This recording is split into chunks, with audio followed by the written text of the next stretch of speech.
Shalom teman-teman yang diberkati oleh Tuhan kita Yesus Kristus. Pada kesempatan ini kembali bersama saya di channel My God is Great. Dan beberapa hari yang lalu saya telah menampilkan sebagian cuplikan video perdebatan lintas agama antara Kainama dan Pendeta Ezra Soru. Dan sampai hari ini saya sangat berterima kasih buat setiap dukungan, baik support daripada teman-teman semua. Dan biarlah melalui channel ini semakin iman kita bertumbuh di dalam Tuhan.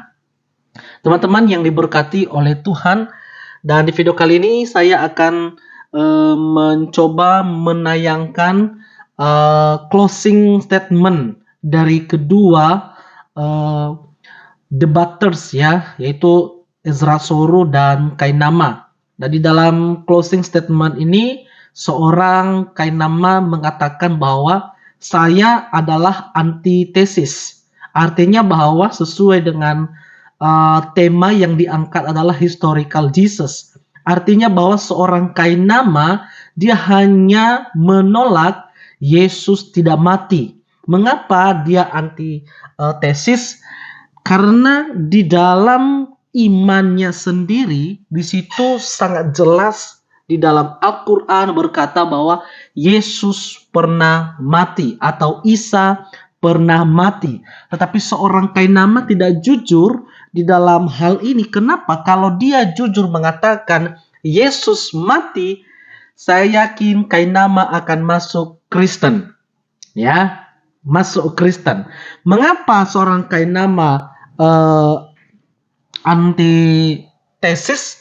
Karena dia hanya ingin memamparkan di mana di dalam Alkitab dia mengklaim bahwa tidak ada ayat yang mengatakan Yesus itu mati.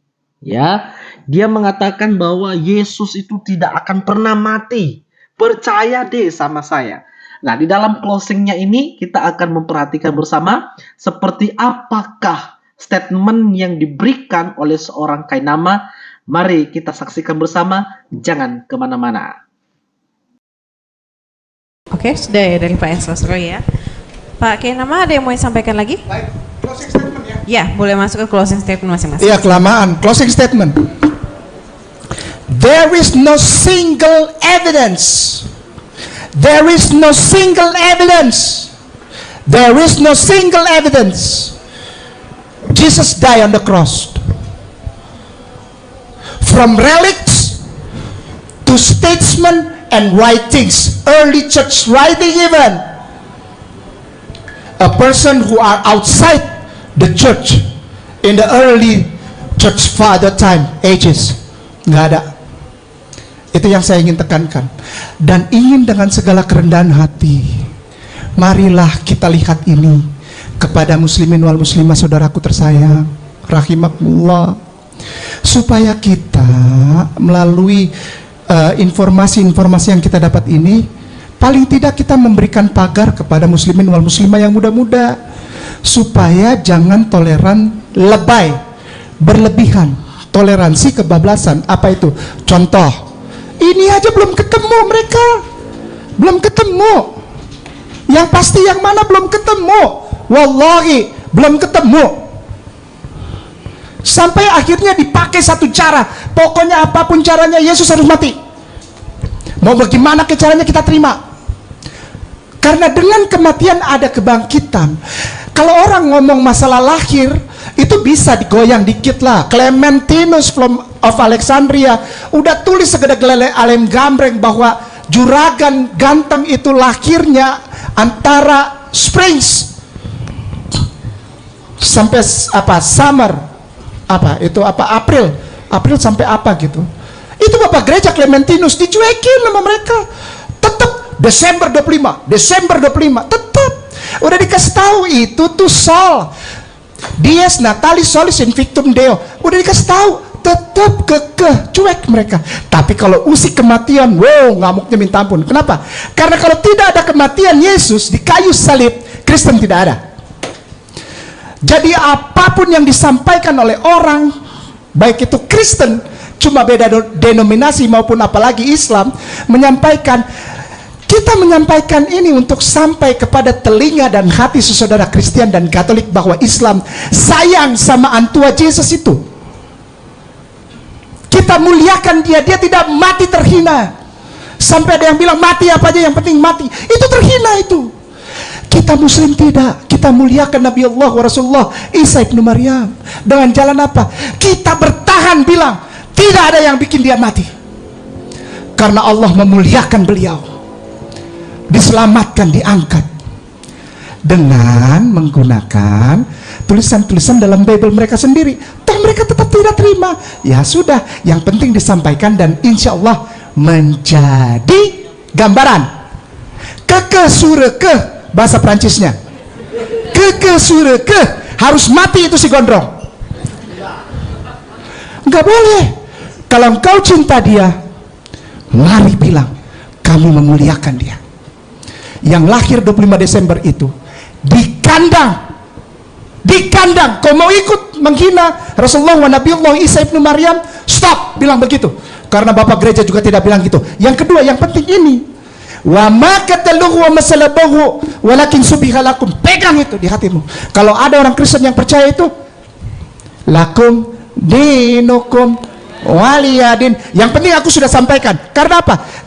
Kalau sumpahnya kita ngomong begini sama dia akan ambil beberapa poin lalu diputar di poin yang di luar daripada apa yang saya sampaikan. Contoh, saya sampaikan tadi, ini dilihat dari sisi medis, dan ini adalah sejarah, lalu mulai dibagi. Bible itu ada sejarah, ada yang bukan. Diajak muter, ya saya nggak mau. Di Priuk itu jalannya lempeng, dari pos 1, pos 8, pos 9 terus sampai Ancol. Nggak biasa muter-muter, saya puyeng. Saya ini Ambon itu nggak biasa, maka itu banyak orang Ambon jadi debt collector. Kita straight aja, kalau nggak suka ya udah, terima kasih banyak. Nih tagihan 3 bulan, motor gua tarik apa enggak, gitu kan, gampang aja. Muslimin wal muslimah rahimakumullah. Melalui dialog ini insya Allah kita bisa melihat saudara kita Kristen dan Katolik dengan imannya. Apa itu? Yesus harus mati. Dengar, Yesus harus mati.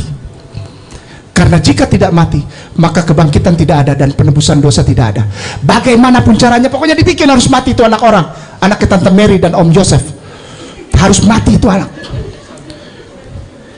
Muslimin wal muslimah rahimahullah. Kita kasih lihat sama saudara kita Kristen dan Katolik.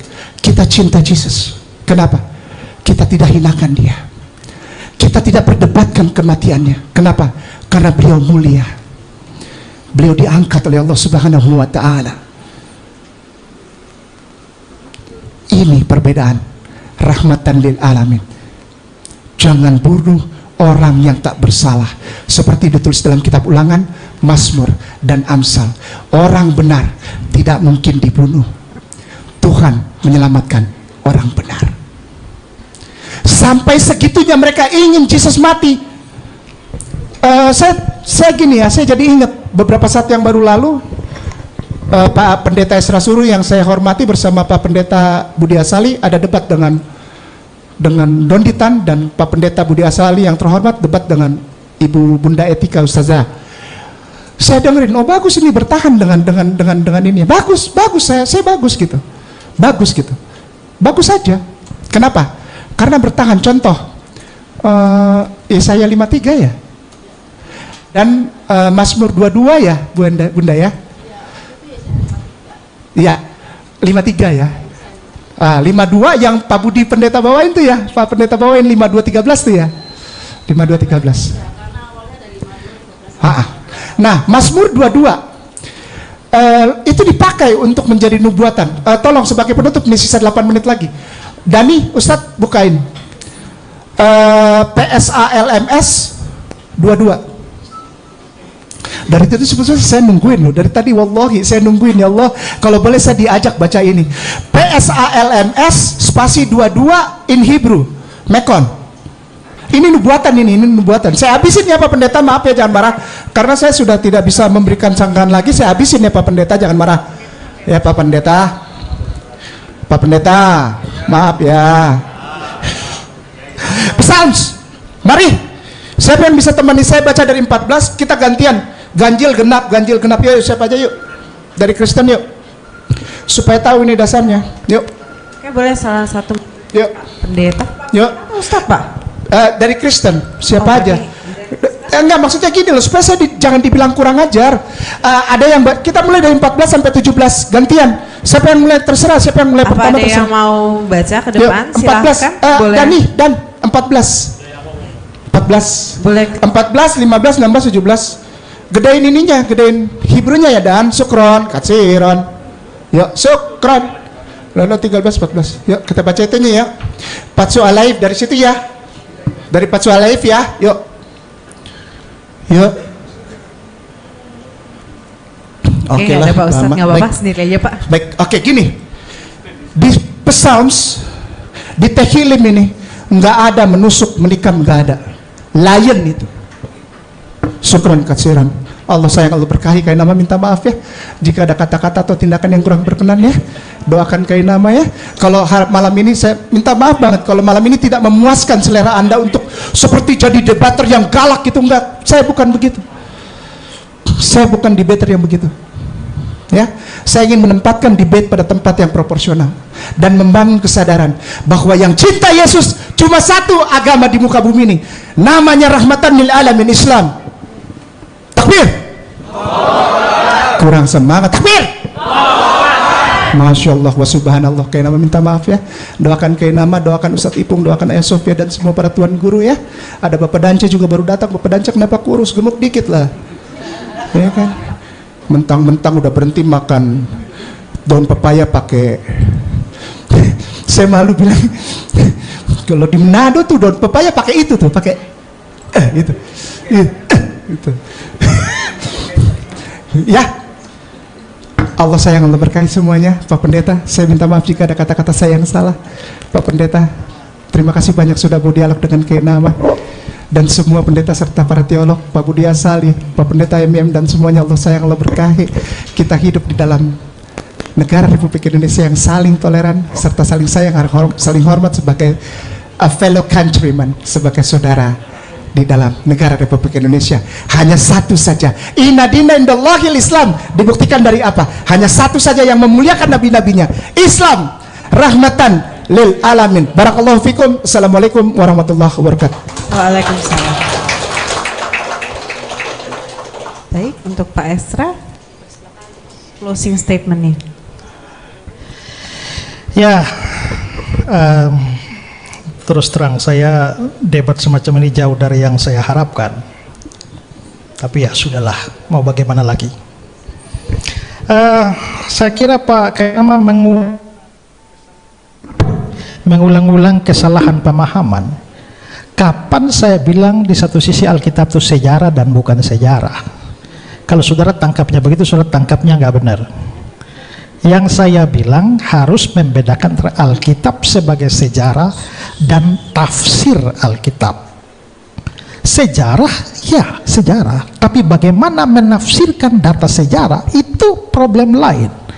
Mengapa saya tidak mau menanggapi semua ocehan beliau tadi panjang lebar itu? Karena saya tahu bahwa itu bukan historical Jesus. Itu problem hermeneutics. Sehingga kalau seandainya debat kita itu disepakati, buang itu historical Jesus saja, mari kita adu tafsir ayat, silakan. Ya, itu saya ladeni. Saya Alkitab hari di tiap hari. Ya, saya menjawab yang modern itu hal yang mudah. Tapi kan kalau saya jawab di situ kita sudah lari dari inti perdebatan. Ya, nah lalu soal Yesus mati itu pokoknya harus mati, mau tidak mau harus mati. Ingat bahwa kalau kita bicara ini historical Jesus, kita tidak bicara mau atau tidak maunya kita. Ya, 1000 kali kami mau Yesus mati, kalau Yesus memang fakta sejarahnya tidak pernah mati, ya tidak pernah mati. Tapi 1000 kali pakai nama mau Yesus tidak mati, ya dia akan bertahan seperti itu. problemnya sekarang bukan soal maunya orang Kristen bagaimana, maunya Islam bagaimana, mau Kainama bagaimana, tapi fakta sejarahnya apa? Itu yang jadi persoalan. Dan apa kalau memang maunya Yesus tidak mati? Kasih bukti. Buktinya apa? Buktinya tidak ada bukti. Kalau saya paparkan data sejarah.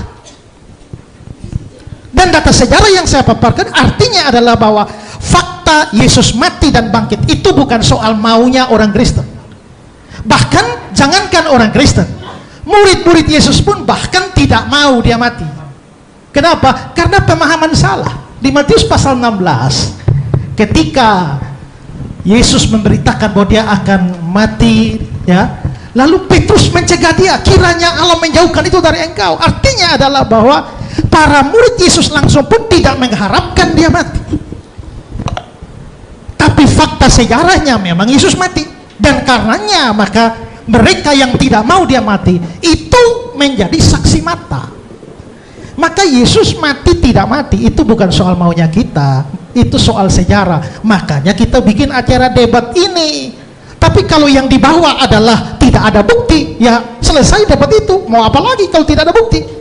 Ya. Nah, terus berikut begini, ya, bahwa Yesus ini, karena saya pikir tadi ya closing statement ya sudah, tapi kan masih buka itu ya, artinya ya saya juga bisa ngomong lebih panjang ya. Nah, sekarang ya, apa sih yang menjadi bukti orang Kristen ketika percaya atau waktu kita baca Alkitab kita percaya bahwa Yesus bangkit? Ya, pertama, Alkitab berkata kubur Yesus kosong. Waktu kubur Yesus kosong, apa yang dijawab oleh musuh-musuh Yesus? Mereka langsung bikin persekongkolan bahwa murid-murid itu mencuri mayat Yesus.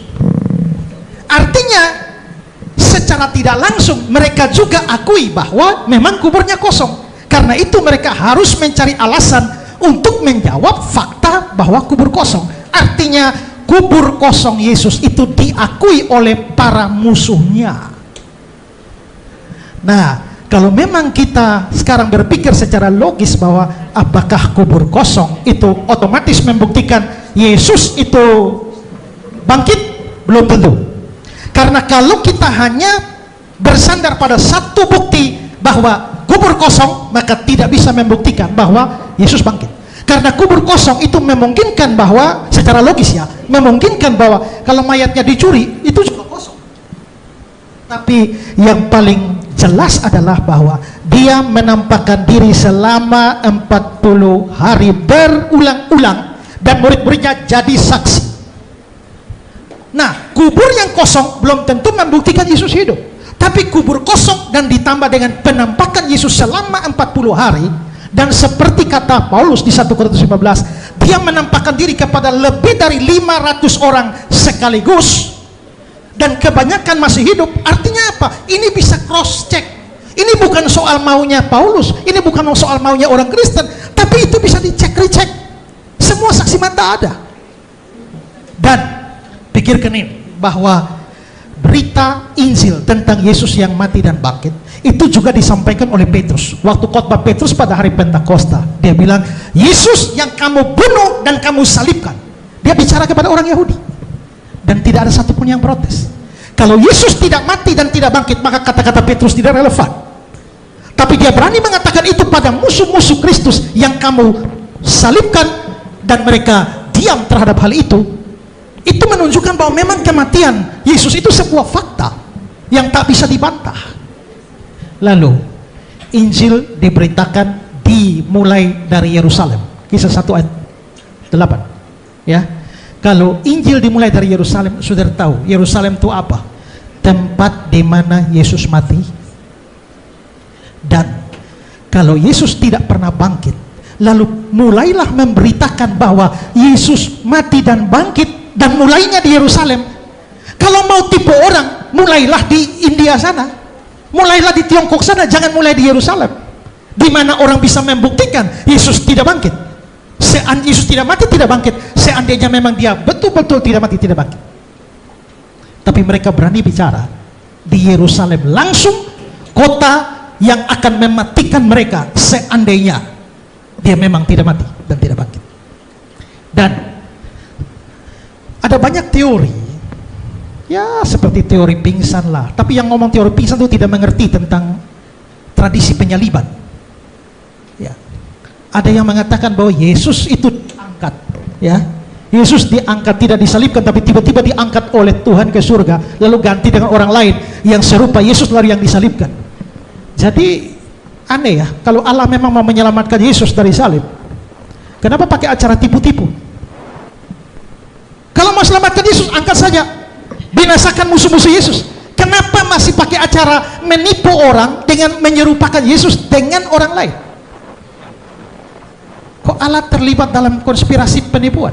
Dan gara-gara ini, seandainya teori itu benar ya, seandainya memang Allah mengangkat Yesus dan Yesus tidak jadi mati, sementara akibat dari itu orang Kristen tidak tahu dan orang Kristen percaya Yesus mati, artinya orang Kristen telah tersesat. Tapi siapakah yang membuat orang Kristen tersesat? Allah yang menipu. Pikirkan itu. Dan waktu orang itu diserupakan dengan Yesus, pertanyaannya adalah orang-orang yang mengira itu yang disalibkan itu Yesus itu, yang mengira mereka menyalibkan Yesus itu siapa? Musuh-musuhnya kan? Bukan murid-muridnya kan? Dan kalau begitu seharusnya yang percaya bahwa Yesus tidak disalibkan, atau yang percaya bahwa Yesus disalibkan, tertipu oleh Allah, itu adalah mereka yang mau menyalibkan dia.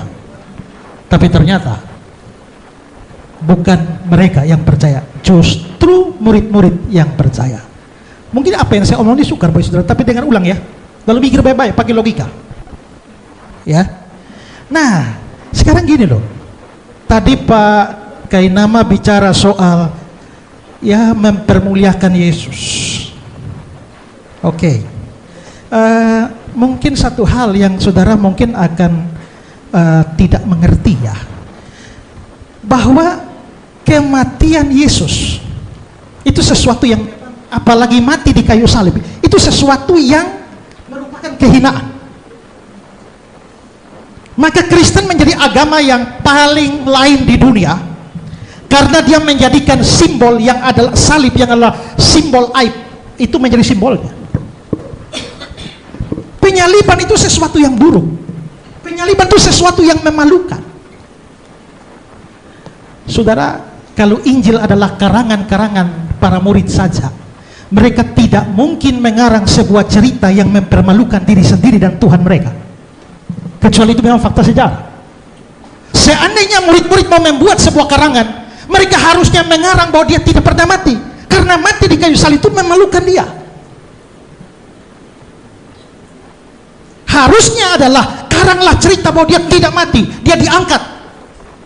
Itu baru mempermuliakan. Tapi berita tentang salib, mati di salib itu berita memalukan. Tapi kok tetap masih mau menyampaikan berita dan pergi ke keliling seluruh dunia menyampaikan berita memalukan itu? Karena itu fakta sejarah. Maka kekristenan begitu jujur, tidak mau menipu. Tapi mereka juga karena saksi mata, bukan hanya kematian dan kebangkitannya, maka mereka bicara soal kematian dan kebangkitannya sekaligus yang merupakan berita Injil. Ya.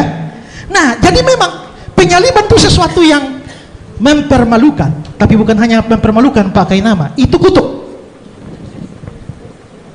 Karena menurut perjanjian lama, orang yang mati digantung itu terkutuk.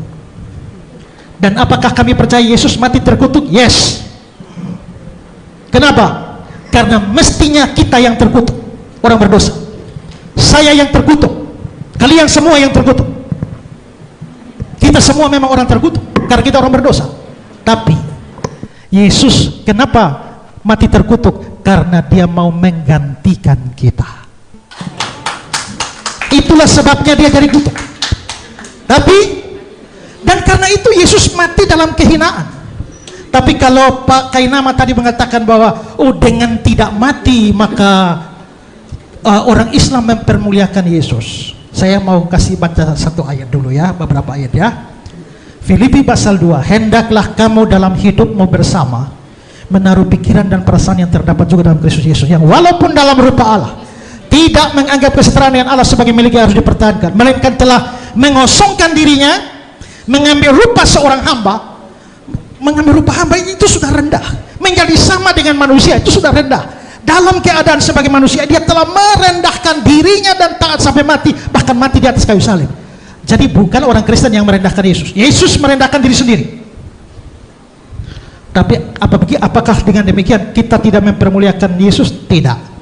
Karena ayat 9 mengatakan, itulah sebabnya Allah sangat meninggikan dia dan mengaruniakan kepadanya nama di atas segala nama, supaya dalam nama Yesus bertekuk lutut segala yang ada di langit, yang ada di bumi, yang ada di bawah bumi, dan segala lidah mengaku Yesus Kristus adalah Tuhan bagi kemuliaan Allah. Jadi memang dia pernah direndahkan, tapi karena itulah dia ditinggikan. Kalau dia tidak pernah direndahkan, dia tidak perlu ditinggikan.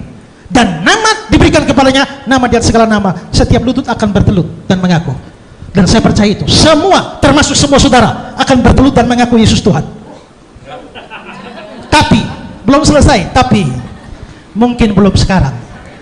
Akan tiba saatnya ketika pada akhir zaman saudara akan dipaksa mengaku atau tidak. Tenang. Jadi kalau saudara pasti saudara akan mengaku, terpaksa mengaku. Tapi kalau tidak mau, ya mengakulah sekarang. Tidak mau, urusan saudara. Dan ingat, kalau Pak Kainama sampai mempunyai pandangan seperti itu, Pak, menurut saya pantas Bapak jadi mualaf. Karena itu hal paling mendasar. Itu hal paling mendasar dalam Kristen. Dan Bapak tidak mengerti itu, maka wajar Pak jadi mualaf. Ya. Nah, karena itu saudara, diam, saya tidak bicara dengan saudara. Moderator yang berhak menegur saya. Dan karena itulah, maka menurut saya, ya, kita memang perdebatan kita akan berakhir. Tapi ingat ya, bahwa tadi saya sudah bilang, Yesus mati itu penting untuk keselamatan. Saya menghargai saudara-saudara semua, termasuk Pak Kainama. Tapi Pak Kainama, ini Bapak mau tidak terima juga tidak apa-apa. Tapi kerinduan hati saya sebelum Bapak mati, kembalilah kepada Yesus sebagai juru selamat dan Tuhan. Tidak mau terima juga tidak apa-apa. Ya, gak apa-apa. Ini kan tawaran. Injil tidak pernah dipaksakan, hanya ditawarkan. Termasuk dengan ibu yang tadi pegang tangan dengan saya yang mengaku diri mualaf. Kembalilah ibu sebelum innalillahi wa innalillahi rajiun. Terakhir sebelumnya, ya, mohon maaf ya Pak Kainama. Tadi beliau bilang saya orang Ambon, ini saya juga orang Timur juga, ya. Nah, jadi kalau kita ngomong keras begini biasa, itu keras itu hanya suaranya, tapi hatinya tidak, ya. Jadi aman. Mohon maaf sekali lagi kalau ada kata-kata yang salah tidak berkenan. Hanya persatuan kita tetap terikat. Yes. Ya, teman-teman yang diberkati oleh Tuhan, demikianlah closing statement yang diberikan oleh kedua tokoh agama ini, baik di pihak Kristen maupun di pihak Islam. Di dalam statement ini saya mengambil suatu kesimpulan bahwa seorang Kainama, dia tidak bisa membuktikan bahwa Yesus tidak akan pernah mati. Kalau dia bisa membuktikan Yesus pernah mati sesuai dengan apa yang ada dalam Al-Quran, berarti siap-siap Kainama untuk masuk Kristen, menerima Yesus Tuhan dan Juru Selamat. Karena di dalam Al-Quran jelas sekali di sana mengatakan bahwa Isa mati, bangkit dan terangkat ke surga. Nah itu, jadi seorang Kainama tidak jujur dalam hal ini. Hal yang menarik yang disampaikan oleh pendeta Ezra Soru bahwa dia mengatakan Yesus itu akan dimuliakan dan semua akan manusia bertekuk lutut di hadapan Yesus. Dan itu keras. Dan di akhir penutup daripada closing statement pendeta Ezra Soru, dia menghimbau kepada seorang Kainama, sebelum terlambat kembalilah kepada Yesus. Ya. Tapi kalau tidak kembali juga tidak apa-apa, karena Injil itu bukan dipaksakan menjadi orang Kristen. Ini adalah sebagai tawaran. Memang ada rasa kekecewaan kepada seorang pendeta Ezra Soru. Karena dia mengharapkan bahwa perdebatannya adalah perdebatan ilmiah, tapi tidak sesuai dengan harapan, di mana hanya modal, tidak ada bukti. Itu yang dipegang oleh seorang kainama. Apakah Yesus tidak pernah mati? Tidak ada bukti. Nah, itu kesimpulan daripada seorang kainama yang dibangga-banggakan, yang disanjung-sanjung di kalangan orang Islam. Tapi tidak apa-apa. Di dalam video ini, di dalam closing statement ini, kita bisa menilai siapa yang berbobot dan siapa yang masuk logika. Karena kebanyakan orang-orang yang berseberangan dengan iman Kristen, mereka berkata bahwa orang Kristen itu tidak berakal sehat. Inilah contohnya, ya, orang yang tidak berakal sehat jelas-jelas di depan mata Anda. Ya, jadi demikian untuk video ini. Jangan lupa untuk dukung terus, share, like, dan subscribe. Tuhan memberkati. Shalom.